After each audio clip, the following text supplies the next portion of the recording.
اگر انگیزه برای شروع کاری نداری، این 3 حرف را بدان. اول، انگیزه نداری چون چیزی را از دست نداده ای.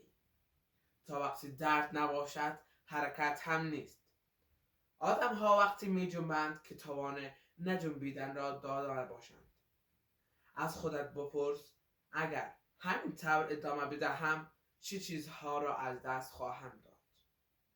دوم، ذهنت با شروع نکردن امن میمانند. شروع یعنی ریسک و ریسک یعنی احتمال شکست. ذهنت میگوید شروع نکن چون ریسک دارد، اما رشد هیچ وقت امن نیست. 3. حقیقت این است کسی نمی آید نجاتت بدهد. نه انگیزه جادویی، نه آدم خاص و نه روز مناسب. یا خودت شروع میکنی یا سالها همینطور همینجا میمونی.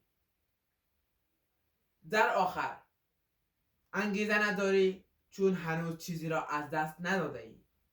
ذهنت امنیت میخواهد و حقیقت این است کسی نمی آید نجاتت بدهد. یا شروع کن یا همینجا بمان. تمام.